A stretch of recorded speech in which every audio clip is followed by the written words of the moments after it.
ఓం నమో వెంకటేశాయ. వెంకటేశ్వర స్వామి వారి సప్త శనివార వ్రతంలో ఈరోజు మా ఇంట్లో 5వ వారం అనమాట. మేము 5వ వారము శ్రీ వెంకటేశ్వర స్వామిది ఇట్లా పూజ చేసుకుంటున్నాం.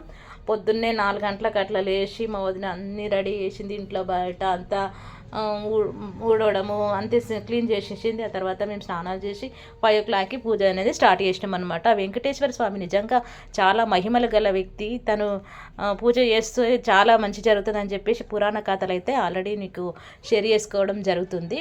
మొత్తం కంప్లీట్ చూడండి. ఆ వెంకటేశ్వర స్వామి పరిపూర్ణ అనుగ్రహాన్ని మనం పూజ చేసినా చేయకపోయినా కథలు వింటే మాత్రం ఖచ్చితంగా జరుగుతుందంట. సో ఆ కథల్ని కూడా మీకు ఇప్పుడు ఈ వీడియోలో కొంచెం షేర్ చేసుకుంటాను. ఏమనుకోకండి, ఇంత పెద్దగా ఉందని అనుకోకండి, కానీ మనం భక్తి ప్రధానంగా చేసే పూజలు కాబట్టి కొంచెం టైం ఎక్కువనే తీసుకుంటుంది. ఇంకా అన్నిటిలోనూ నెయ్యి దీపాలు అయితే వెలిగిస్తున్నాం అనమాట. మాకు నిన్న పాలు దొరకలేవు అనమాట దీపాల కోసం అని చెప్పేసి. ఆవు నెయ్యి ఆవు పాలతోనే చేయాలి కాబట్టి ఆవు పాలు దొరుకుతాయా లేదా అనుకున్నాము. నిన్న అన్ని షాపులలో బంద్ అయింది, కానీ అనుకోకుండా ఒక అతను 5 గంటలకు మేము 5 గంటల వరకు రండమ్మా, మేము పాలు మీకు ఇప్పిస్తామని చెప్పారు అనమాట. మాకైతే వెంకటేశ్వర స్వామి దీపాల కోసం అయితే ఆవు పాలు అయితే దొరికినాయి. చాలా అంటే చాలా సంతోషం అనిపించింది. ఇంకా 5వ వారం ఇట్లా నెయ్యితో ఇట్లా దీపాలు పెట్టి దీపాలలో ఇట్లా నెయ్యి పోస్తున్నాం అనమాట. చాలా అంటే చాలా మహిమాన్వితమైన శ్రీ వెంకటేశ్వర వ్రతం ఇది. అసలు చాలా అదృష్టం ఉంటేనే చేయగలుగుతారంట. మీరు ఈ వీడియోని ఎండింగ్ వరకు చూడండి. ఆ వెంకటేశ్వర స్వామి పరిపూర్ణ అనుగ్రహాన్ని పొందాలని చెప్పేసి నేనైతే మనస్ఫూర్తిగా కోరుకుంటున్నాను. అంతేకాదు ఇప్పుడున్న కలికాలంలో వెంకటేశ్వర స్వామికి తప్ప ఏ ఒక్కరికి కూడా మన కష్టాలను తీర్చే అది లేదంట. అంటే వెంకటేశ్వర స్వామి అంటే కలియుగ దైవం అయినటువంటి శ్రీ వెంకటేశ్వర స్వామి.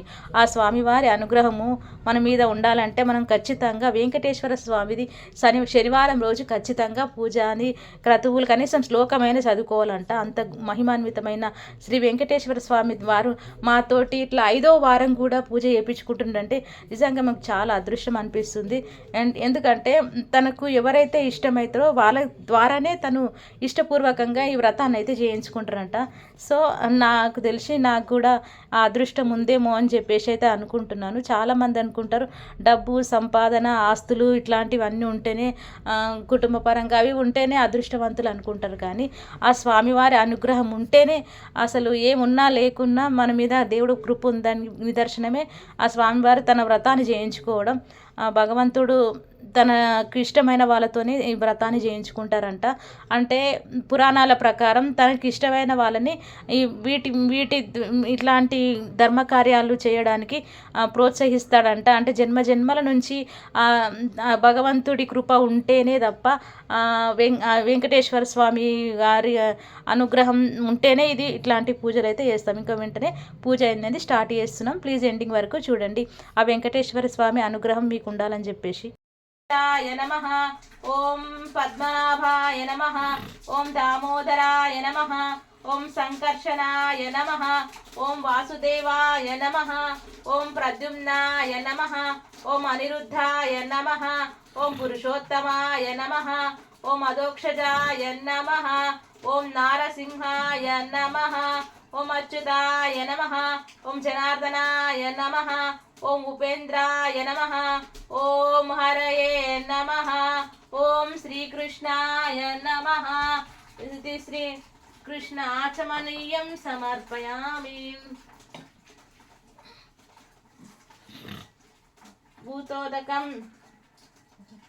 భూతోద్భవం సమర్పయామి. శిరీషనేమో ఆన్ చేసి పెడుతుందంట ఫోను. అలా యూట్యూబ్లో ఎట్లా చెప్తే అట్లా చేస్తూ ఉంటుంది. సంకల్పం మమోపాత దురితక్షయ ద్వారా శ్రీ పరమేశ్వర ప్రీత్యార్థం శుభేన ముహూర్తే శ్రీ మహావిష్ణురాజ్ఞాయ ప్రవర్తమానస్య అద్య బ్రాహ్మణాః ద్వితీయ పరార్ధే శ్వేతవరాహ కల్పే వైవాన్వంతర మన్వాంతరే కలియుగే ప్రథమ పాదే జంబూద్వీపే భరతవర్షే భరతఖండే మేరు దక్షిణ దిగ్భాగే శ్రీశైలేశ ఈశాన్యవాయవ్య ప్రదేశ కృష్ణ గోదావరి మధ్య భాగే అస్మాన్ వర్తమాన వ్యవహారిక చంద్రమానేన ఇదేం సంవత్సరం వసంత ఋతువు పక్షం తిథి పౌర్ణమి తిథి మాసం ఏం మాసం అంటున్నారు? ఆరుద్రమానం శుభతిథౌ శుభవాసరే శుభమానః వాసరే శుభ నక్షత్రే శుభయోగే శుభకర్ణ ఏవం గుణ విశేష విశిష్టాబ్దం శుభ తిథౌ శ్రీమాన్ సుకారుషి గోత్రోద్భవస్య నామధేయస్య నరసింహులు ధర్మపత్ని ప్రమీల నామధేయస్య ఆనందు ధర్మపత్ని స్రవంతి నామధేయస్య మనోహర నామధేయస్య విజయలక్ష్మి నామధేయస్య ఋషికేశ్ నామధేయస్య రామచంద్ర నామధేయస్య ఆదర్శ నామధేయస్య సుధా నామధేయస్య నామధేయస్య ధర్మపత్ని సమేతస్య ఆస్మకం సహ కుటుంబానాం క్షేమ స్థైర్య ధైర్య విజయ ఆయురు ఆరోగ్య ఐశ్వర్యాభివృద్ధ్యార్థం ధర్మార్థ కామ మోక్ష చతుర్విధ పురుషార్థ సిద్ధ్యార్థం మమ పాత దురితక్షయ ద్వారా శ్రీ పరమేశ్వర ప్రీత్యార్థం శ్రీ పద్మావతి సమేత వెంకటేశ్వర దేవతాముద్దిశ్య శ్రీ అలివేలు మంగా పద్మవతి సమేత శ్రీ ఏడుకొండల స్వామివారి సప్త శనివార వ్రత కరిష్యే దృష్ట్యాః సంభవందిః పదాంది సంభవాతాః నియమేన యవచ్చెక్త ధ్యాన వావహనాది షోడశోపచార పూజాం కరిష్యే కలశారాధనం కలశంకి గంధం పుష్పం పెట్టి గంధం అది కలశారాధన సంపూర్ణం చేస్తున్నాడు. ఓం శ్రీ వెంకటేశ్వరాయ నమః పాదో పూజయామి. ఓం శ్రీ వెంకటాచలాధీశాయ నమః గుల్హో పూజయామి. ఓం శ్రీ పదాయ నమః జానూన్ పూజయామి. ఓం శ్రీ పద్మావతి పతయే నమః జంగే పూజయామి.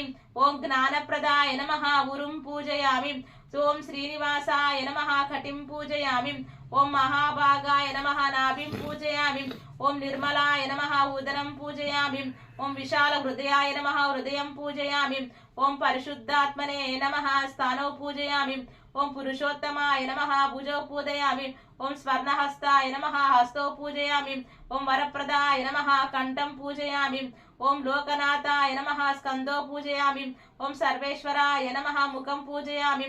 ఓం రసజ్ఞాయ నమః నాసికాం పూజయామి. ఓం పుణ్యశ్రవణ కీర్తనాయ నమః శ్రత్రే పూజయామి. ఓం పుల్లాంబుజ విరోచనాయ నమః నేత్రే పూజయామి. ఓం వర్చస్వినే నమః లలాటం పూజయామి. ఓం రమ్య విగ్రహ శశివర్ణం చతుర్భుజం ప్రసన్నవదనం ధ్యాయేతు సర్వ విఘ్నోపశాంతయే.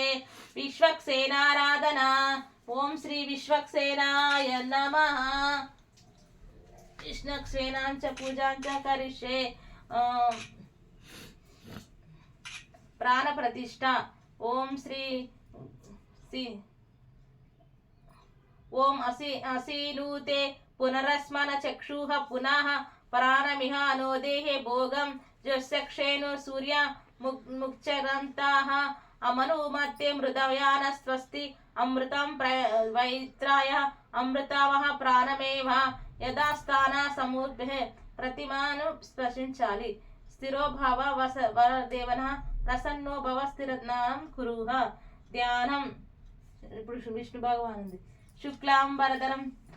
శుక్లాంబరధరం విష్ణుం శశివర్ణం చతుర్భుజం శాంతాకారం భుజగశైలం పద్మనాభం సురేశం విశ్వాకారం గగన సదృశం మేఘవర్ణం శుభాంగం లక్ష్మీకాంతం కమలనయనం యోగి హృద్యాన గమ్యం వందే విష్ణుం భవభయహరం సర్వలోకైకనాథం. ధ్యానం సమర్పయామి. ఆవాహనం సమర్పయామి. ఆసనం సమర్పయామి. పాద్యం వాటర్ ఇట్లా కొంచెం చల్లాలి దేవుని మీద. దాంట్లో కలశంలోకి వెళ్ళి పాద్యం సమర్పయామి.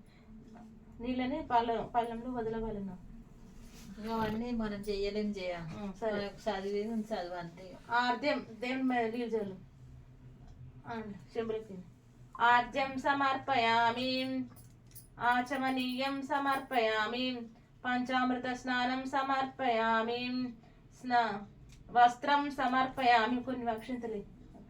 వస్త్రం సమర్పయామి. యజ్ఞోపవీతం సమర్పయామి. యజ్ఞోపవీతం సమర్పయామి. గంధం శ్రీ పద్మావతి సమేత శ్రీ వెంకటేశ్వర స్వామినే నమః. దివ్య పరిమళ గంధాం సమర్పయామి. ఓం శ్రీ పద్మావతి సమేత శ్రీ వెంకటేశ్వర స్వామినే నమః. అక్షితాన్ సమర్పయామి. ఓం శ్రీ పద్మావతి సమేత శ్రీ వెంకటేశ్వర స్వామినే నమః. పుష్పం సమర్పయామి. ఓం గం ఘనాది శ్రీ పద్మావతి సమేత శ్రీ వెంకటేశ్వర స్వామినే నమః. అక్షితాన్ సమర్పయామి.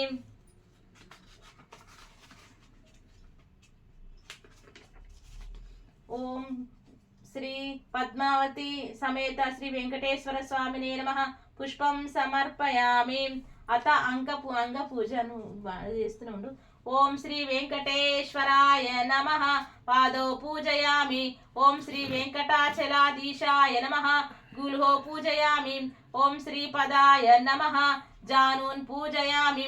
ఓం శ్రీ పద్మావతి పతయే నమః. జంగే పూజయామి. ఓం జ్ఞానప్రదాయ నమః. ఉరుం పూజయామి. ఓం శ్రీనివాసాయ నమః. కటిం పూజయామి. ఓం మహాభాగాయ నమః. నాభిం పూజయామి. ఓం నిర్మలాయ నమః. ఉదరం పూజయామి. ఓం విశాల హృదయాయ నమః. హృదయం పూజయామి. ఓం పరిశుద్ధాత్మనే నమః. స్థానో పూజయామి. ఓం పురుషోత్తమాయ నమః. భుజో పూజయామి. ఓం స్వర్ణహస్తాయ నమః. హస్తో పూజయామి. ఓం వరప్రదాయ నమః. కంఠం పూజయామి. ఓం లోకనాథాయ నమః. స్కందో పూజయామి. ఓం సర్వేశ్వరాయ నమః. ముఖం పూజయామి. ఓం రసజ్ఞాయ నమః. నాసికాం పూజయామి.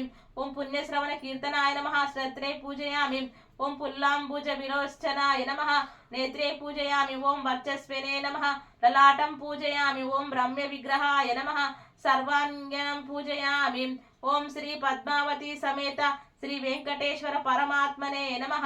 దివ్య సుందర విగ్రహం పూజయామి. అష్టోత్తరం మీద పువ్వు అష్టోత్తర శత నామావళి మెల్లమెల్లగా. ఓం శ్రీ శ్రీనివాసాయ నమః. ఓం శ్రీ వెంకటేశాయ నమః. ఓం లక్ష్మీపతయే నమః. ఓం అనామయాయ నమః. ఓం అమృతాంశయే నమః. ఓం జగద్వందాయ నమః. ఓం గోవిందాయ నమః. ఓం శాశ్వతాయ నమః. ఓం ప్రభవే నమః. ఓం శేషాద్రి నిలయాయ నమః. ఓం దేవాయ నమః. ఓం కేశవాయ నమః. ఓం మధుసూదనాయ నమః. ఓం అమృతాయ నమః. ఓం మాధవాయ నమః. ఓం కృష్ణాయ నమః. ఓం హరయే నమః. ఓం జ్ఞానపంజరాయ నమః. ఓం శ్రీహరయే నమః. ఓం సర్వేశాయ నమః. ఓం గోపాలాయ నమః. ఓం పురుషోత్తమాయ నమః. ఓం గోపీశ్వరాయ నమః. ఓం పరం జ్యోతిషే నమః. ఓం వైకుంఠపతయే నమః. ఓం అవ్యాయాయ నమః. ఓం సుధాతనవే నమః. ఓం యాదవేంద్రాయ నమః. ఓం నిత్యయవ్వన రూపవతే నమః. ఓం చతుర్వేదాత్మకాయ నమః. ఓం విష్ణవే నమః. ఓం అచ్యుతాయ నమః. ఓం పద్మిని ప్రియాయ నమః. ఓం ధరాపతయే నమః. ఓం సురాపతయే నమః. ఓం నిర్మలాయ నమః. ఓం దేవపూజితాయ నమః. ఓం చతుర్భాజాయ నమః. ఓం చక్రధరాయ నమః. ఓం త్రిదామ్నే నమః. ఓం త్రిగుణాశ్రయాయ నమః. ఓం నిర్వికల్పాయ నమః. ఓం నిష్కలంకాయ నమః. ఓం నిరాంకాంతాయ నమః. ఓం నిరంజనాయ నమః. ఓం నిరాభాసాయ నమః. ఓం నిత్రతుప్తాయ నమః. ఓం నిర్గుణాయ నమః. ఓం నిరుపద్రవాయ నమః. ఓం గదాధరాయ నమః. ఓం శరుద్గపారిణే నమః. ఓం నందకిశోరాయ నమః. ఓం శంఖధరకాయ నమః. ఓం అనేకమూర్తయే నమః. ఓం అవ్యక్తాయ నమః. ఓం కటిహస్తాయ నమః. ఓం వసప్రదాయ నమః. ఓం అనేకాత్మనే నమః. ఓం దీనబాంధవే నమః. ఓం ఆర్తలోక భయప్రదాయ నమః. ఓం ఆకాశరాజవరదాయ నమః. ఓం యోగరుద్యాన మందిరాయ నమః. ఓం దామోదరాయ నమః. ఓం జగత్పాలాయ నమః. ఓం పాపాజ్ఞాయ నమః. ఓం భక్తవత్సలాయ నమః. ఓం త్రివిక్రమాయ నమః. ఓం శంపుమారాయ నమః. ఓం జటామకట శోభితాయ నమః. ఓం శంకర మధ్యాలసజ్ఞా కింకిణ్యాలంకారండకాయ నమః. ఓం నీలమేఘ శ్యామాతనవే నమః. ఓం బిల్వపత్రార్చిత ప్రియాయ నమః. ఓం జగద్వ్యాపినే నమః ఓం జగత్కర్తే నమః ఓం జగత్సాక్షినే నమః ఓం జగత్పతయే నమః ఓం చింతితార్థప్రదాయ నమః ఓం జిష్ణవే నమః ఓం దశరథాయ నమః ఓం దశరూపవతే నమః ఓం దేవకీనందనాయ నమః ఓం శౌరయే నమః ఓం హయగ్రీవాయ నమః ఓం జనార్దనాయ నమః ఓం కన్యాశ్రవణతరేశ్వరాయ నమః ఓం పీతాంబరధరాయ నమః ఓం అనఘాయ నమః ఓం వనమాలినే నమః ఓం పద్మనాభాయ నమః ఓం మృగయాసక్త మనసాయకాయ నమః ఓం అశ్వరూఢాయ నమః ఓం ఖడ్గధారిణే నమః ఓం ధనార్జన సముచ్చకాయ నమః ఓం ఘనసారాల సన్మస్తి కస్తూరి తిలకోజ్వలాయ నమః ఓం సచ్చిదానంద రూపాయ నమః ఓం జగన్మంగళదాయకాయ నమః ఓం యజ్ఞరూపాయ నమః ఓం యజ్ఞభోక్తే నమః ఓం చిన్మయాయ నమః ఓం పరమేశ్వరాయ నమః ఓం పరమార్థప్రదాయ నమః ఓం శాంతాయ నమః ఓం శ్రీమతే నమః ఓం దోర్దండ విక్రమాయ నమః ఓం పరాత్పరాయ నమః ఓం పరబ్రహ్మణే నమః ఓం శ్రీ విభవే నమః ఓం జగదీశ్వరాయ నమః. ఇది శ్రీ అలివేలు మంగ శ్రీదేవి భూదేవి సమేత శ్రీ వెంకటేశ్వర అష్టోత్తర శతనామావళి సంపూర్ణం.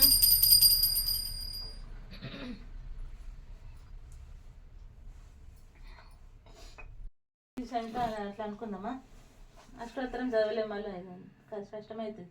ఓం శ్రీ పద్మావతి దేవి నమః ఓం శ్రీ పద్మావతి దేవి నమః ఓం శ్రీ పద్మావతి దేవి నమః ఓం శ్రీ పద్మావతి దేవి నమః ఓం శ్రీ పద్మావతి దేవి నమః ఓం శ్రీ పద్మావతి దేవి నమః ఓం శ్రీ పద్మావతి దేవి నమః ఓం శ్రీ పద్మావతి దేవి నమః ఓం శ్రీ పద్మావతి దేవి నమః ఓం శ్రీ పద్మావతి దేవి నమః ఓం శ్రీ పద్మావతి దేవి నమః ఓం శ్రీ పద్మావతి దేవి నమః.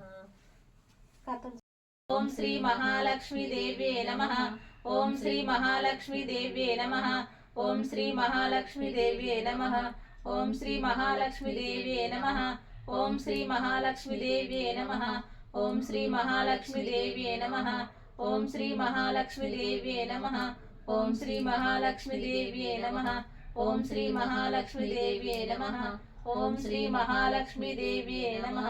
ఇది శ్రీదేవి భూదేవి సమేత శ్రీ వెంకటేశ్వరార్పణమస్తు.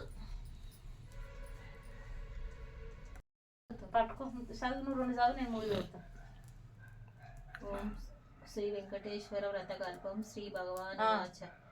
కలియుగంలో ఒకానొక శుభముహూర్తంన సాక్షాత్తు భూలోక వైకుంఠమే అయిన తిరుమల కొండపై విశ్వాపతి అను భక్తునికి శ్రీనివాసుని రూపంలో వెలిసి ఆ శ్రీ వెంకటేశ్వరుని భక్తులచే కొలవబడుతున్న శ్రీమన్నారాయణుల వారు శ్రీ వెంకటేశ్వర వ్రతకల్పంగా ప్రసిద్ధి నొందే ఈ వ్రతం గురించి గ్రంథం రచించవలసిందిగా అనుగ్రహించి అనుజ్ఞ ఇచ్చి ఈ విధంగా చెప్పసాగారు.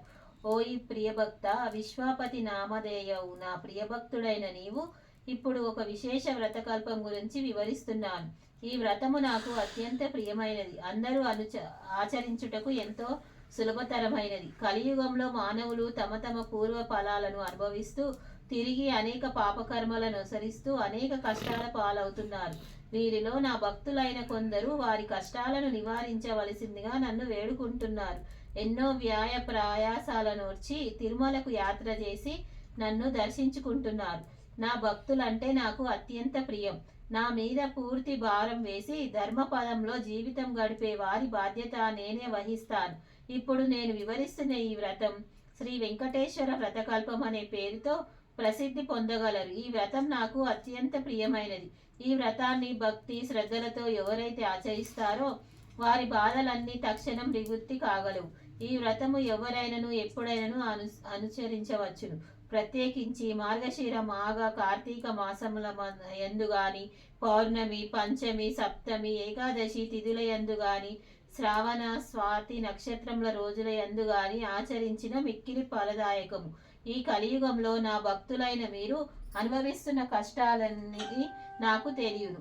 మీకు ఎప్పుడు ఏ కష్టము వచ్చినా కలిగినా, ఏ ఆర్థిక సమస్యలు కానీ, ఆరోగ్య సమస్యలు కానీ, ఉద్యోగ వ్యాపార సమస్యలు కానీ కలిగి మనశ్శాంతి లేనప్పుడు ఈ వ్రతము ఎడల తక్షణమే ఆ కష్టాలన్నీ తొలగిపోను. మరియు మీరు మీ ఇంట ఏ శుభకార్యము తలపెట్టినను ఈ వ్రతం ఆచరించిన ఎడల ఆ శుభకార్యము నిర్విఘ్నముగా జరిగి 1000 రెట్లు శుభప్రదము కాగలదు. ఈ వ్రతం ఆచరించిన వెంటనే సకల సుఖాలు శాంతులు అష్టైశ్వర్యములు లభించును. ఉదయమున గాని సాయంకాలమునందు గాని ఈ వ్రతం ఆచరించవచ్చును. ఈ వ్రతము 5 అధ్యాయాలతో కూడినది. ఈ 5 అధ్యాయాలను భక్తితో పఠించవలను. మీ స్వగృహమునందు గాని వసతి గృహమునందు గాని నా ఆలయమునందు గాని ఏ పుణ్యక్షేత్రమందు గాని నదీ తీరమున గాని ఈ వ్రతం ఆచరించవలను. మీరు వీలైన ఎడల మీ బంధుమిత్రులందరినీ ఆహ్వానించి ఈ వ్రతం ఆచరించుట మిక్కిలి శ్రేయోదాయకము. ఈ వ్రతం ఆచరించిన వారికి విన్న వారికి ప్రసాదమును భక్తితో స్వీకరించిన వారికి అష్టైశ్వర్యములు కలుగును. ఈ వ్రతము పూర్వకాలంలో నా భక్తులైన ఎందరో మునీశ్వరులు ఆచరించి ఎన్నో దివ్యాశిస్సులు పొందారు. భూలోకం వాసులైన మీకు అందరికీ ఈ వ్రతం మిక్కిలి ఆనందప్రదాయనని అనేక శుభములు కలుగజేయును. ప్రశాంత మనసుతో నన్నే తలుచుకుంటూ ఈ వ్రతము ఆచరించినతో వ్రత ఫలితం మిక్కిలిగా ఉండును. ఈ వ్రతము ఆచరించి విధానము మిక్కిలి సులభతరము. కలియుగంలో మీకు గల కష్టములన్నీ నాకు తెలియను. అందువల్లనే అత్యంత కఠోర నిష్ఠతో చేసే తపస్సులకు యజ్ఞ యాగాదులకు నిచ్చు ఫలము కేవలము ఈ వ్రతం ఆచరించుట వలనే మీకు పొందగలరు. ముందుగా వ్రతము ఆచరించు ప్రదేశమును చక్కగా శుభ్రపరచుకొనవలెను. మండపమును ఏర్పాటు చేసుకొని నా ప్రియ సుకులైన శ్రీదేవి భూదేవులతో కూడి ఉన్న నా పటముపై మండపంపై ఉంచవలెను. మండపమును గోడకు ఆనిచ్చి ఉంచవచ్చును. మీకు ప్రియమైన ఇతర దేవతల పటములు కూడా ఉంచుకోవచ్చును. నవగ్రహ దేవతలను అష్టదిక్పాలకులను ఆవాహనము చేసుకోవలను లేదా వారందరినీ మనసులోనే నమస్కరించవలెను. ముందుగా పసుపు వినాయకుని పూజించవలెను. అటు తర్వాత ఈ వ్రతమందరి 5 అధ్యాయములు భక్తి శ్రద్ధతో పఠించవలను. ఇదియే ప్రథమ అధ్యాయం. మిగిలిన 4 అధ్యాయములకు నాకు అత్యంత ప్రీతిపాత్రులైన విశ్వామిత్ర వశిష్ఠ భరద్వాజ ఆత్రి మునీశ్వరులు ప్రపించారు. ఈ 5 అధ్యాయములను పఠించిన తర్వాత నాకు ప్రియమైన స్తోత్రము పఠించవలెను. ప్రతి అధ్యాయము చివర గోవింద గోవింద గోవింద అని 3 మార్లు స్మరించవలెను. ఈ కలియుగంలో సామాన్య మానవులైన మీ అందరి కష్టాలు నాకు తెలియను కావున మరొక విశేషం కూడా చెప్తున్నాను. ఈ వ్రతమును ఇంత వివరంగా చేసుకున్న శక్తి లేని వారు మీరు ఒక్కరే నా పటము ఎదుట ఉంచుకొని విఘ్నేశ్వరుని నవగ్రహములను అష్టదిక్పాలకులను మనసులోనే స్మరించి ఈ 5 కథలను పఠించి మీకు వీలున్న ఏ ఫలమునైనా నాకు నివేదించి ప్రసాదముగా స్వీకరించవచ్చును. ఈ విధంగా చేసిన కూడా మీకు కార్యసిద్ధి కలుగును. మీ కష్టములను తొలగిపోను. మీకు సకల శుభములు కలుగును. ఎవరైతే ఈ వ్రతము అత్యంత భక్తితో శ్రద్ధతో ఆచరిస్తారో వారి గృహముకు స్వయంగా నేనే ఏదో రూపంలో వచ్చి ప్రసాదాన్ని స్వయంగా స్వీకరిస్తాను. నా అనుగ్రహం మీ అందు ఎల్లప్పుడూ ఉంటుంది. శ్రీ స్వామివారు తిమ్మరాజు విశ్వాపతి రామకృష్ణమూర్తి విశ్వాపతి అను భక్తునికి ఈ విధంగా తనకు అత్యంత ప్రీతికరమైన తానెల్లప్పుడు నివసించే తిరుమల కొండపై ఈ వ్రత విధానము అనుగ్రహించారు. కలియుగ వాసులైన మనమందరము ఈ వ్రతం ఆచరించి శ్రీ వెంకటేశ్వర స్వామి వారి అనుగ్రహ పాత్రులు కావలను. ఈ వ్రతం ఆచరించినతనే మన కష్టములు తొలగిపోయి అనేక శుభ ఫలితములు పొందవచ్చును. గోవింద గోవింద గోవింద. ప్రథమోధ్యాయం సమాప్తం.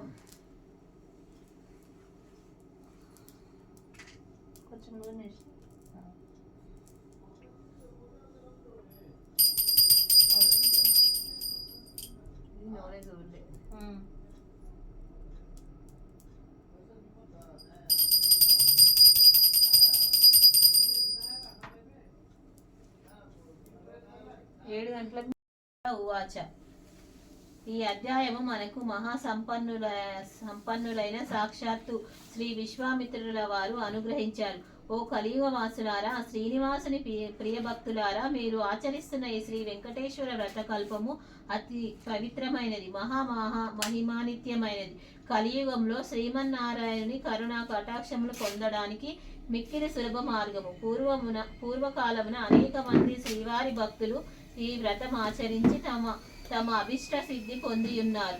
ఇంత సులభతరమైన వ్రతకల్పము మనకు అనుగ్రహించిన శ్రీ వెంకటేశ్వర స్వామి వారికి ముందుగా మనమందరము నమస్కరించవలేను.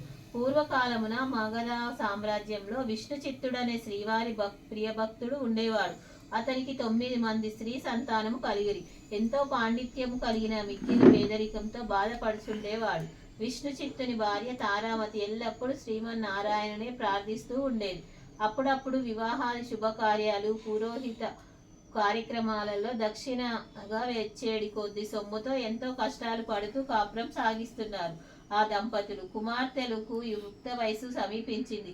తారామతికి ఎప్పుడు వీరి వివాహం ఎట్లు జరిపించవలనని చింతగా ఉండేది. శ్రీనివాసునే ప్రార్థిస్తూ కాలం గడుపుతుండేది. ఓ శ్రీనివాస, భక్తులారా, ఆశ్రిత జనరక్షకులైన శ్రీ వెంకటేశ్వర స్వామికి తన భక్తులకు అపార ప్రేమయని మనందరికీ తెలిసిందే కదా. ఆనాడు మార్గ పౌర్ణమి ఉదయాన్నే ఒక వృద్ధ బ్రాహ్మణుడు విష్ణు చిత్తుని ఇంటి తలుపు తట్టాడు. అయ్యా, నేను వంగదేశపు వాసిని. ఒక యజ్ఞం నిమిత్తం వెళుతూ దారి మధ్యలో ఈ దేశం వచ్చాను. దయచేసి ఈ ఒక్కరోజు మీ ఇంట్లో ఉండనిచ్చినచో రేపు ఉదయమే వెళ్ళిపోగలను అని విష్ణు చిత్తుని అర్థించాడు. అందులకు విష్ణు చిత్తి, స్వామి, అంతకు మించిన అదృష్టము మాకేమున్నది? అతిథి సాక్షాత్తు శ్రీమన్నారాయణతో సమానమని మన పురాణాలు ఘోషిస్తున్నాయి కదా. తమరు ఎటువంటి సంకోచం లేకుండా మా ఇంటిలో తప్పక ఉండవలసింది అని ముసలి బ్రాహ్మణుని లోనికి తీసుకువచ్చి సపర్యలు గావించారు. ఆ రోజు మధ్యాహ్నం భోజనానంతరం వృద్ధ బ్రాహ్మణుడు తారామతితో ఇలా అన్నాడు. ఏమమ్మా, దిగాలుగా ఉన్నావు? ఏమిటి నీ బాధ?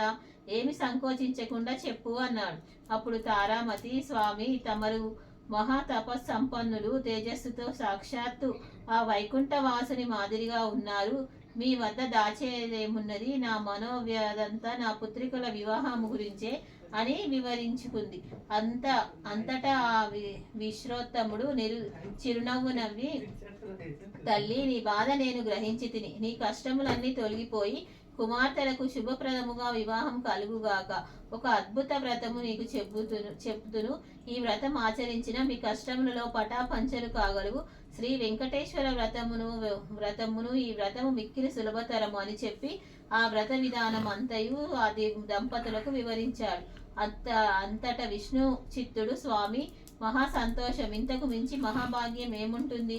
ఎన్నో రోజులు ఎందుకు, శుభస్య శీఘ్రం అన్నారు కదా మన పెద్దలు. ఈ రోజు మాఘ పౌర్ణమి, ఎంతో శుభదినం. ఈ రోజే తమరు సెలవిచ్చిన ఈ శ్రీ వెంకటేశ్వర వ్రతం ఆచరించదనని విష్ణు చిత్తులు, తారామతి దంపతులిద్దరూ తమ కుమార్తెలందరితో కలిసి ఆ రోజు సాయంకాలమునే బంధుమిత్రులను పిలుచుకొని శ్రీ వెంకటేశ్వర వ్రతమును అత్యంత భక్తి శ్రద్ధలతో ఆచరించారు. వచ్చిన భక్తులు వ్రతము పూర్తి అయిన పిమ్మట తీర్థ ప్రసాదములు స్వీకరించి తమ గృహములకు వెళ్దిరి. అప్పుడు విష్ణు చిత్తుల వారు భార్య సమేతంగా ఆ బ్రహ్మానోత్తముని పాద నమస్కారములు కావించి తమ దంపతులను ఆశీర్వదించవలసినదిగా వేడుకున్నారు. అప్పుడు ఆ బ్రాహ్మణోత్తముడు వ్రత తీర్థ ప్రసాదాలను తమను స్వీకరించి మనోభిష్ట సిద్ధిరస్తు, శ్రీ లక్ష్మీ శ్రీనివాస కటాక్ష సిద్ధిరస్తు అని ఆశీర్వదించాడు. ఇంతలో చీకటి పడి నిద్రా సమయమైనది. అంతటా చిత్తుడు ఆ బ్రాహ్మణునికి ఒక చిరిగిన దుప్పటిని ఇచ్చి కన్నీళ్ల పార్యంతంగా, స్వామి, కడుపేదవారైన నా వద్ద ఇంతకు మించి మంచి దుప్పటి లేదు. ఈ రాత్రి నన్ను క్షమించి దీని అందే విశ్రమించవలసింది అని వేడుకున్నాడు. ఆ బ్రాహ్మణుడు చిరునవ్వు నవ్వి ఏమి చింతించవలదని చెప్పి తమ బయట వాసారాలో పడుకుంటానని చెప్పాడు. కొద్దిసేపటికి అందరూ నిద్రను ఉపక్రమించారు. రాత్రి 4వ జామున ఉరుములు మెరుపులతో పెద్ద వర్షం మొదలైంది. అంతా కటిక చీకటి, గాంధకారంలో కంటికి ఏమీ కనబడలేదు. విష్ణు చిత్తునికి బయటపడుతున్న ఆ ముసలి బ్రాహ్మణుడు ఎలా ఉన్నాడో అని బెంగగా ఉంది. కానీ గాంధాంధకారంలో ఏని కనిపించక ఎప్పుడెప్పుడు తెల్లవారుతుందా అని రాత్రి గడిపారు. ఆ కుటుంబం అంతా ఇంతలో తెల్లారింది. వాన తేలిక పడింది. బయట బ్రాహ్మణుడు ఏమయ్యాడో, ఎంత బాధపడ్డాడో అనుకుంటూ బయటకు వచ్చిన దంపతులు అద్భుత దృశ్యం కనిపించింది. అక్కడ విప్రోత్తముడు లేడు. చిరిగిన దుప్పటి స్థానంలో పట్టు పీతాంబరంగా ఉంది. ఆ పీతాంబరంపై శ్రీ వెంకటేశ్వర వారి స్వామివారి విగ్రహం చిరునవ్వుతో కనిపించింది. జరిగిందంతా ఆ దంపతులకు అర్థమైంది. వారి ఆనందానికి అవధులు లేవు. వచ్చింది సాక్షాత్తు శ్రీమన్నారాయణుడే. ఆహా, ఏమి భాగ్యము! కానీ స్వామివారిని అనుగ్రహించలేకపోతిమి. చివరికి చిరిగిన దుప్పటి ఇచ్చినామే అని తలుస్తూ శ్రీ స్వామివారి విగ్రహాన్ని కళ్ళకు అద్దుకొని ఇంట్లోకి వచ్చారు. ఇల్లంతా స్వర్ణమయంగా కనిపించింది. అంతటా ధనరాశులే. ఆహా, శ్రీ వెంకటేశ్వర స్వామి వారి వ్రతకల్ప మహత్యం వలన కదా ఇదంతా జరిగిందని స్వామిని అనేక విధాల స్తుతించారు. చూశారా, సాక్షాత్తు శ్రీ స్వామి వారే ఆ భక్తుని ఇంటికి అతిథి రూపంలో వచ్చి వ్రత విధానం చెప్పడమే కాకుండా తీర్థ ప్రసాదాలు కూడా తనే స్వయంగా స్వీకరించాడు. శ్రీ స్వామివారు అంతటి కరుణామయుడు. ఎవరైతే భక్తి శ్రద్ధలతో వ్రతం ఆచరిస్తారో వారింటికి తానే స్వయంగా ఏదో రూపంలో తప్పక వస్తాడు. మీరందరూ కూడా ఈ వ్రతాన్ని ఆచరించి స్వామి కరుణ కటాక్షాలను పొందండి. శ్రీ లక్ష్మీ శ్రీనివాస కటాక్ష సిద్ధిరస్తు అని విశ్వామిత్రుల వారు సెలవిచ్చారు. గోవింద గోవింద గోవింద. 2వ అధ్యాయం సమాప్తం.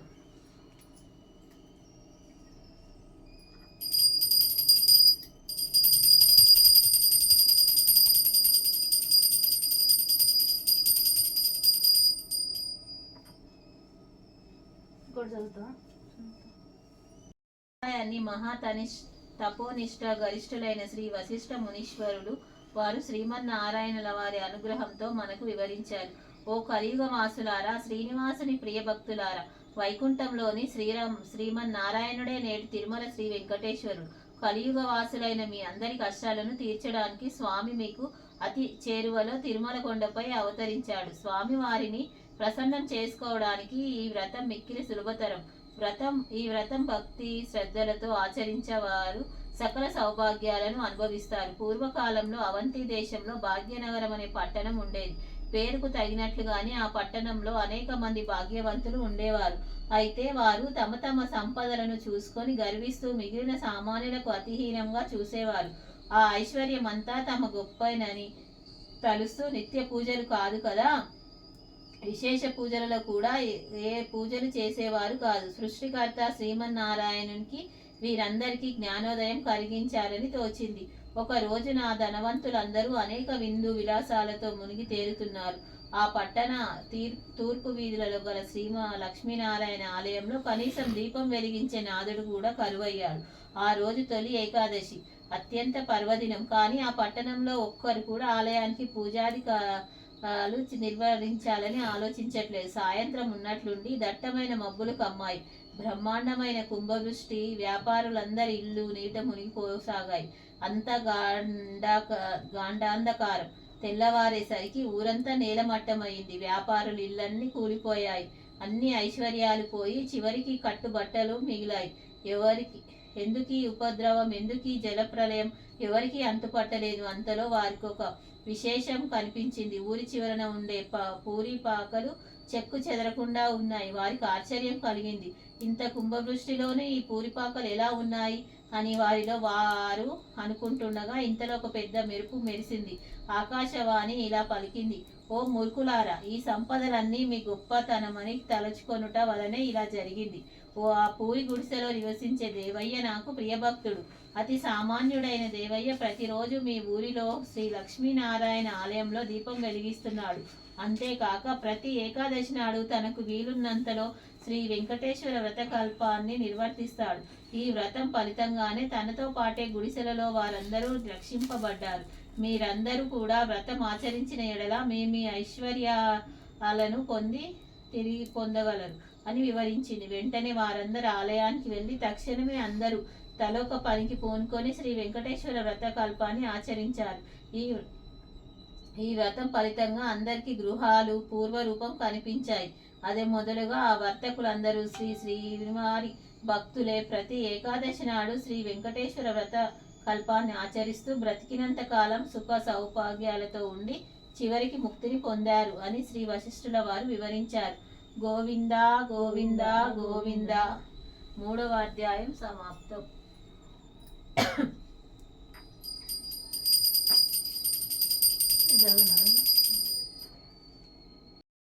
4వ అధ్యాయం. భరద్వాజ ఉవాచ. శ్రీమన్నారాయణకి అత్యంత ప్రీతికరమైనటువంటి శ్రీ వెంకటేశ్వర వ్రత కల్పంలోని 4వ అధ్యాయంలో మన మునీశ్వరుడు శ్రీ భరద్వాజ మహర్షుల వారు ఈ విధంగా చెబుతున్నారు. ఓ కలియుగ వాసులారా, శ్రీమన్నారాయణ ప్రియభక్తులారా, మీరు ఆచరిస్తున్నటువంటి శ్రీ వెంకటేశ్వర వ్రత కల్పం అద్భుతమైనది. మీ కోరికలన్నిటినీ తక్షణమే తీర్చగల ఉపాయం శ్రీ వెంకటేశ్వరుని ప్రసన్నుని గావించుకొనుటకు అత్యంత సులభ మార్గములు అయ్యే. మీ అందరికీ అనుగ్రహించడానికి సాక్షాత్ ఆ వైకుంఠవాసుడే కలియుగంలో తిరుమల కొండపై శ్రీనివాసునిగా వెలిశాడు. ఎన్నో జన్మల పుణ్య ఫలం చేత గాని తిరుమల కొండపై కాలిడడం సాధ్యం కాదు, స్వామి దర్శనం సాధ్యం కాదు. ఇదే విధంగా శ్రీ వెంకటేశ్వర వ్రత కల్పం ఆచరించే సంకల్పం కలుగుట కూడా ఎంతో పూర్వజన్మ పుణ్యఫలం వలనే కానీ సాధ్యం కాదు. ఆచరిస్తున్న వారు, కథలు విన్నవారు, ప్రసాదం స్వీకరించిన వారు శ్రీవారి కృపకు పాత్రులై ఎంతో మహాభాగ్యమును పొందుదురు. పూర్వకాలమున నగరి అనే గ్రామంలో ధనగుప్తుడనే వ్యాపారుడు ఉండేవాడు. అతడు మహాలోభి. ఎంత ఐశ్వర్యము సంపాదించినను అతని లోభిమునకు అంతు లేకుండెను. ఈ ఐశ్వర్యం అంతయు తన గొప్పయే అనుకొని వీగేడివాడు. ఎంతటి వారనైనను ఈ అహంకారమే కదా అదో పాతాళమునకు త్రోసిపోవేయును. ధనగుప్తుని భార్య కాంతిమతి మాత్రం ఎంతో భక్తి శ్రద్ధలు కలిగి ఉండేది. వారికి 3 పుత్రికలు. చివరి పుత్రిక అయిన కుమారికి దైవభక్తి ఎక్కువగా నుండేది. ఎల్లప్పుడూ ఆ శ్రీనివాసునే తలుస్తూ ఉండేది. తండ్రికి తెలియకుండా వీలున్నప్పుడల్లా శ్రీ వెంకటేశ్వర స్వామి వారి ఆలయానికి వెళ్లి స్వామిని దర్శించుకుని వస్తుండేది. ఇంటికి తీసుకువచ్చిన ప్రసాదాన్ని అందరూ స్వీకరించిన తండ్రి మాత్రం ఎప్పుడునూ తీసుకునేవాడు కాదు. భర్త యొక్క ఈ ప్రవర్తనకు కాంతిమతి మిక్కిలి చింతించేది. ఒకరోజు కుమారి తన స్నేహితుల ఇంట శ్రీ వెంకటేశ్వర వ్రతం జరుగుతున్నదని తెలుసుకొని తాను కూడా వ్రత కథను వినుదామని వెళ్ళింది. వ్రతము పూర్తి అయ్యేసరికి మిట్ట మధ్యాహ్నం అయ్యింది. ప్రసాదం తాను స్వీకరించి కొంచెం పొట్లముగా కట్టుకున్నది. ఇంటికి బయలుదేరినది. మార్గ మధ్యమున వచ్చేసరికి ఎండ తీవ్రత ఎక్కువ అయ్యింది. ఎక్కడైనా కొంచెం దాహం తీర్చుకుందామని తలచగానే ఆ వీధి పక్కనే తన తండ్రి అంగడి ఉందని గుర్తుకొచ్చింది. ఆ అంగడికి వెళ్ళి ఆ వ్రతం గురించి తండ్రికి చెప్పకుండా నీళ్లు అడిగి తాగింది. తండ్రి కోపగించుకుంటాడేమోనని భయంతో కంగారుగా దాహం తీర్చుకుని వడివడిగా ఇంటి దారి పట్టింది. ఈ హడావిడిలో కుమారి ప్రసాదం పొట్లం దుకాణంలోనే మర్చిపోయి వెదిలింది. ఇంతలో ఆ బజారులో ఒక్కసారిగా అలజడి మొదలయ్యింది. ప్రజలందరూ ఆహాకారాలు పెడుతూ పరిగెడుతున్నారు. పెద్ద అగ్ని ప్రభావం సంభవించి ఆ వీధుల్లోని అంగళ్ళు అన్ని దేవుని వ్రతపానికి ఆహుతి కాసాగాయి. అసలే మిట్ట మధ్యాహ్నం. దానికి తోడు తీవ్రమైన వడగాలి ధనగుప్తుని శరీరం భయంతో కంపించింది. ఇంకొద్ది క్షణాలలో తన కళ్ళ ఎదుటే తన అంగడి కూడా బూడిద కావలసిందే. ఈ ఆలోచనతో చేతులు వణికిపోతున్నాయి. విడిచిపో బుద్ధి కావట్లేదు. ఇంతలో కావట్లేదు ఉంటే తాను మసైపోతాను. ఈ కంగారులో చేతికి ఏదో పొట్లం తగిలింది. ఏ ఆలోచన లేకుండా తీసి నోట్లో వేసుకున్నాడు. తీయగా అనిపించింది. అంతేకాదు మనస్సు కొంచెం స్థిమిత పడ్డట్టుగా కూడా తోచింది. అప్పుడే ఒక అద్భుత సంఘటన జరిగింది. మంటలన్నీ ధనగుప్తుడి ముందు దుకాణం వద్ద ఆగిపోయాయి. ఒక చిన్న నిప్పురవ్వ కూడా దుకాణంపై పడలేదు. ఏమి ఈ విచిత్రం, ఏమి ఈ మాయ? ధనగుప్తుడి నోట మాట రాలేదు. ఇంతలో ఆ వీధిలో అగ్ని ప్రమాదం జరుగుతుందని ఇంతలో తెలిసి భార్య కాంతిమతి కుమార్తెలతో సహా భయాందోళనతో ఆ శ్రీనివాసునే ప్రార్థిస్తూ అక్కడికి వచ్చారు. అంగడి వారకు వచ్చిన మంటలు పక్కనే ఉన్న అంగడి వద్దే ఆగిపోవడం చూసి సంభ్రమాశ్చర్యాలకు లోనయ్యారు. అంతకు ముందు తాను తిన్నది ఆ పొట్లంలోని పదార్థం గ్రహించాడు. కుమారి ఆ పొట్లం శ్రీ వెంకటేశ్వర స్వామి వారి ప్రసాదం అని తాను వ్రతంలో పాల్గొనటం అంతా వివరించింది. తాను స్వీకరించిన ఆ ప్రసాదం మహత్యం వల్లనే తాన ప్రమాదం నుండి బయటపడినట్లు తన గుప్తుడు గ్రహించాడు. శ్రీవారిని క్షమించమని చెంపలు వేసుకున్నాడు. సాయంకాలమే ఊరి వారందరినీ పిలిచి శ్రీ వెంకటేశ్వర వ్రత కల్పం భక్తి శ్రద్ధలతో ఆచరించాడు. అప్పటి నుంచి ఆ వర్తకుడు పూర్తిగా స్వామివారి సేవలకే విశేష జీవితాన్నంతా గడిపి చివరికి ముక్తిని పొందాడు. కేవలం ప్రసాదాన్ని స్వీకరించినంత మాత్రమే ఎంత ఆపద నుండి బయటపడ్డాడో చూశారు కదా. ఆ శ్రీ వెంకటేశ్వర వ్రత మహత్యం అంతటి అద్భుతమైనది. మీరందరూను వీలున్నప్పుడల్లా ఈ వ్రతం ఆచరించి శ్రీనివాసుని కృపకు పాత్రులు కావాల్సింది అని భరద్వాజుల వారు అనుగ్రహించారు. గోవింద గోవింద గోవింద. వ్రత కథ 4వ భాగం సంపూర్ణం.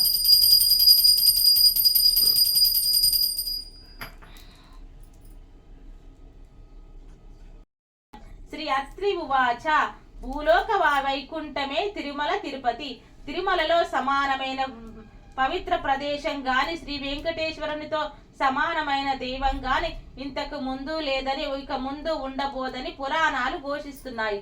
శ్రీనివాసుని వెలిసిన శ్రీమన్నారాయణుడి తన భక్తులంతే అలవిమాలిన ప్రేమ. ఎవరికైతే తన మీద పూర్తి భారం వేసి నిత్యం తననే స్మరిస్తూ సత్రవర్తన కలిగి జీవిస్తారో వారి యోగక్షేమాలు తానే వహిస్తాడు.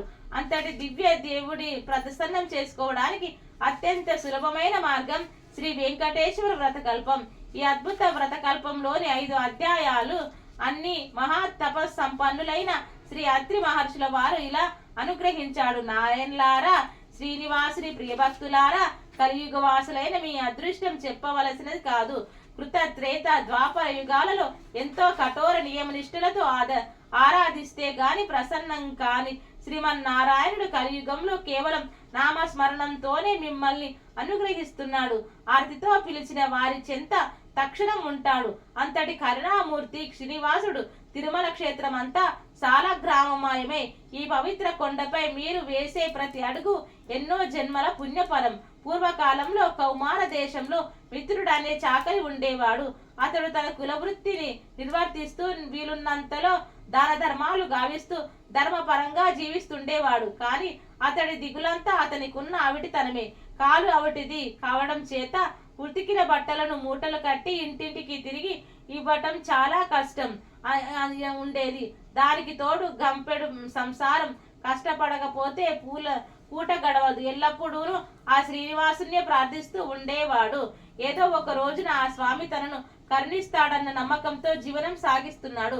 భక్తజన సులభుడైన శ్రీమన్నారాయణుడు ఇదంతా గమనిస్తూనే ఉన్నాడు. ఎవరికైనా వారి పూర్వజన్మ కర్మ నివృత్తి అయ్యే సమయానికి శ్రీనివాసునితో ఏదో రూపంలో వచ్చి తన భక్తులకు తప్పక ఆదుకుంటాడు. ఒక రోజు సాయంకాలం నాడు రోజులాగే మిత్రుడు చాకిరేవి నుండి బట్టలు మూటతో పట్టణానికి రోజుతూ రొప్పుతూ తిరిగి వస్తున్నాడు. ఇంతలో మార్గ మధ్యంలో వాడికి ఒక ముసలి బ్రాహ్మణుడు తారసిల్లాడు. సహజంగానే భక్తి శ్రద్ధలు కలవాడు అవటం చేత మిత్రుడు భుజం మీద మూటలు కింద పెట్టి ఆ బ్రాహ్మణునికి నమస్కరించాడు. అంతటా ఆ విప్రోత్తముడు, నాయనా, ఈ అవిటి కాలితో ఎంతో బాధపడుతున్నావు. నీ బాధ చూడడానికి కష్టంగా ఉంది. నువ్వెంత కష్టపడుతున్నావో కదా అని అన్నాడు. అప్పుడు మిత్రుడు, స్వామి, మీరెవరు? నా మహానుభావుల్లాగా ఉన్నారు. గంపడు సంసారం భారం చేత నాకీ పని తప్పగడం లేదు. ఈ అవిటితనం పోయే మార్గం ఏదైనా సెలవీయండి అని విన్నవించుకున్నాడు. అప్పుడు ఆ ముసలి బ్రాహ్మణుడు, నాయన, తప్పక చెబుతాను, సావధానంగా విను. నీ అవిటితనం పోయవడమే కాకుండా నీకు అష్టైశ్వర్యాలు కలిగే వ్రతం ఒకటి చెబుతాను. వ్రతం ఆచరించిన మరుక్షణమే నీకు 1000 వరహాలు లభిస్తాయి. అయితే ఒక షరతు, అందులో సగం నాకు సమర్పించాలి. రేపు మళ్ళీ ఇదే సమయానికి ఇక్కడికి వస్తాను అని అన్నాడు. అప్పుడు మిత్రుడు, స్వామి, ఇంతకు మించిన మహాభాగ్యం ఏముంటుంది? ఆ వ్రతం ఏదో ఈ రోజే ఆచరిస్తాను, సెలవీయండి అని ప్రార్థించగా ఆ బ్రాహ్మణుడు శ్రీ వెంకటేశ్వర వ్రత కల్పాన్ని వివరంగా చెప్పాడు. మిత్రుడు రెట్టించిన ఉత్సాహంతో ఇంటికి వచ్చి ఈ విషయమంతా భార్యకు చెప్పి ఇరుగు పొరుగు వారిని ఆహ్వానించి శ్రీ వెంకటేశ్వర వ్రతాన్ని ఆచరించి తీర్థ ప్రసాదాలు వచ్చిన వారందరికీ పంచాడు. ఇంతలో ఇంటి బయట ఏదో కోలాహలం వినిపించింది. మిత్రుడు కుమారుడు బయట నుంచి ఇంట్లోకి పరుగున వచ్చి, అయ్యా, రాజభటులు నీ కోసం వచ్చారు. రాజుగారు నీకు కట్న కానుకలు పంపించారంట అన్నారు. ఇంతలో రాజభటులు వచ్చి మిత్రుడి రాజుగారి ఆస్థానంలో చాకలిగా నియమించారని 1000 వరహాలు బహుమతిమానంగా పంపించారని చెప్పి మిత్రుడి చేతిలో 1000 వరహాలు మూట పెట్టాడు. ఒక వారం లోపల వచ్చి రాజుగారు కొలువులో చేరవలసిందిగా చెప్పారు. మిత్రుడు ఆనందానికి అవధులు లేవు. వారం దాకా ఎందుకు, రేపే వెళ్ళాలి అని మూట ముల్లే సర్దుకుని మరుసటి రోజే తెల్లవారుజామునే ప్రయాణమయ్యాడు. ఈ ఆనందంలో ఆ ముసలి బ్రాహ్మణుడి సంగతి మరిచిపోయాడు. దారి మధ్యలో గుర్తుకు రాగా ఒక నెల తర్వాత కలవవచ్చులే అనుకున్నాడు. వెళ్ళి రాజస్థానంలో చేరాడు. రోజులు నెలలు గడుస్తున్నాయి. ఆ బ్రాహ్మణుడికి మాట పూర్తిగా మరిచిపోయాడు. అంతే బ్రాహ్మణ రూపంలో వచ్చిన ఆ స్వామి వారికి కోపం వచ్చింది. మానవ నైజం అంతే అని అనుకున్నాడు. స్వామివారి తన మహత్యాన్ని తెలియజెప్పాలని నిర్ణయించుకున్నాడు. అంతే ఆ మర్నాడే రాజస్థానంలో రాణిగారి నగలు మాయమయ్యాయి. ఆ ఆడంబరం మిత్రుడి మీద పడింది. మిత్రుడికి కఠిన కారాగార శిక్ష పడింది. రాజభటులు మిత్రుడిని పలు విధాల శిక్షించారు. ఎందుకిలా జరిగింది, ఎందుకీ ఆబండం తన మీద పడింది అని తలుస్తున్న మిత్రుడికి ఆ రాత్రి స్వామివారి కలలో కనపడి వృద్ధి బ్రాహ్మణుడి రూపంలో వచ్చినది తానేనని తనకిచ్చిన మాట నిలబెట్టుకోలేకపోవడం చేతనే ఇలా జరిగిందని చెప్పారు. అప్పుడు మిత్రుడు, స్వామి, నేను మిక్కిలి పాపాత్ముడిని, ఎంతటి అపరాధం చేశాను, దయచేసి నన్ను కరుణించండి. ఇక మీదట తప్పక ప్రతి నెల మీ వ్రతాన్ని ఆచరిస్తాను. నా సంపాదనలో సగభాగం ప్రతి నెల జీవితాంతం తమకే సమర్పిస్తాను అని చెంపలు వేసుకొని స్వామివారిని పరిపరి విధాల వేడుకున్నాడు. భక్తజన సులభుడైన స్వామివారు అందుకు సంతోషించి మిత్రుడిని అనుగ్రహించారు. శ్రీవారి అనుగ్రహం చేత రాణి నగలు వేరే ప్రదేశంలో మరుదినమే దొరికినవి. మిత్రుడు దొంగిలించలేదని రాజు గ్రహించాడు. జరిగింది మిత్రుడిని కారాగారం నుంచి వదిలివేశారు. అప్పటి నుంచి మిత్రుడు స్వామివారికి ఇచ్చిన మాట ప్రకారమే ప్రతి నెల ఈ శ్రీ వెంకటేశ్వర వ్రతం ఆచరిస్తూ తమ సంపాదనలో సగభాగం స్వామివారికి సమర్పిస్తూ కాలకాలం సుఖంగా జీవించి చివరన ముక్తిని పొందాడు అని అత్రి మహర్షి వారు సెలవిచ్చారు. గోవింద గోవింద గోవింద. శ్రీ వెంకటేశ్వర స్వామి వ్రతకథం 5వ అధ్యాయం సంపూర్ణం. గోవింద నామాలు చదవాలి. ఆరతి స్వామి గంటకొట్టు.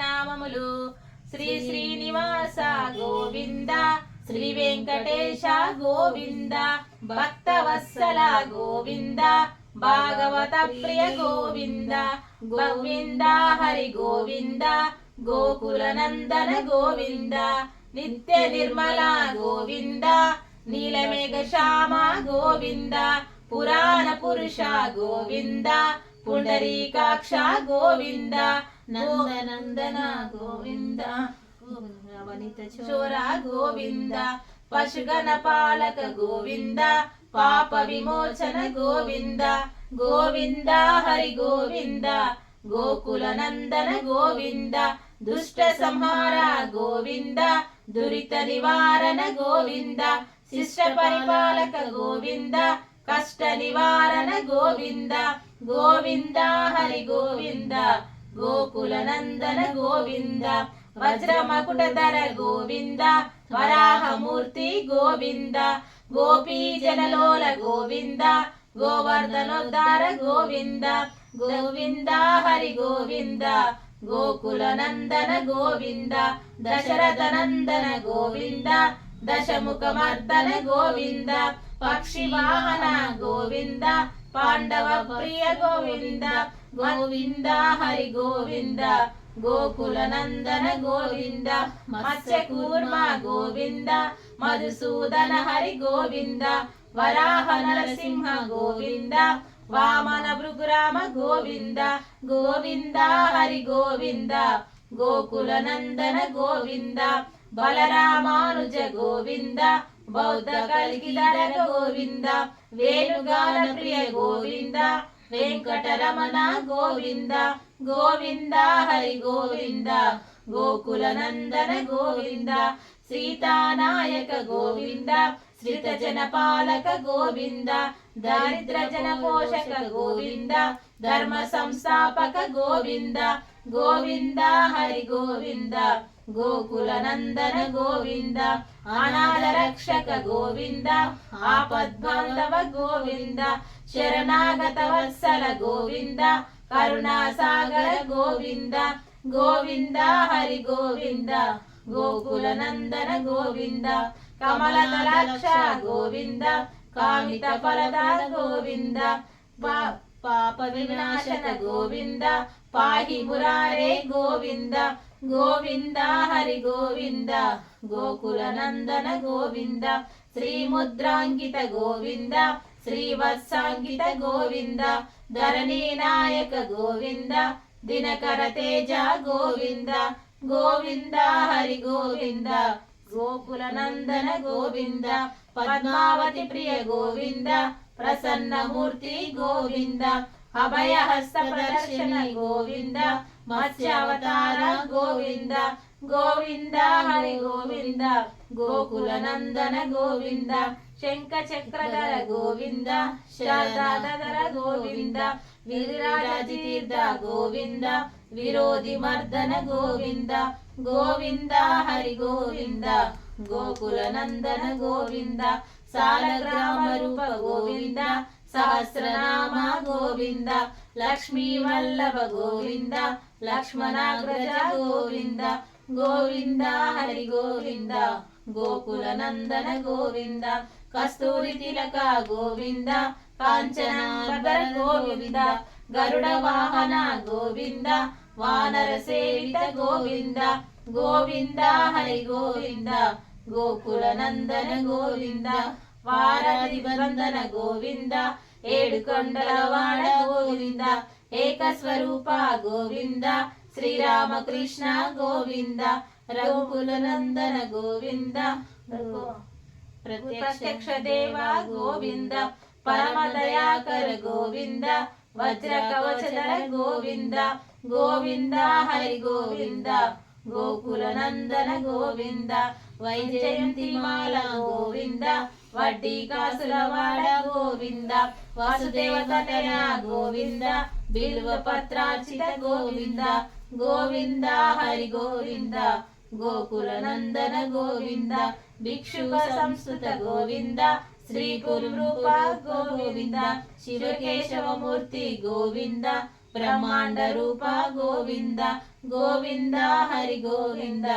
గోకుల నందన గోవింద భక్త రక్షక గోవింద నిత్య కళ్యాణ గోవింద నీరజనాభ గోవింద హరతి రామ ప్రియ గోవింద గోవింద హరి గోవింద గోకుల నందన గోవింద హరి సర్వోత్తమ గోవింద జనార్దన మూర్తి గోవింద జగత్సాక్షి రూప గోవింద అభిషేక ప్రియ గోవింద ఆపద హరి గోవింద గోకుల నందన గోవింద ఆపద నివారణ గోవింద రత్న కిరీట గోవింద రామానుజనాథ గోవింద స్వయం ప్రకాశ గోవింద గోవింద హరి గోవింద గోకుల నందన గోవింద ఆశ్రిత పక్ష గోవింద నిత్య రక్షక గోవింద నిఖిల లోకేశ గోవింద ఆనంద రూప గోవింద గోవింద హరి గోవింద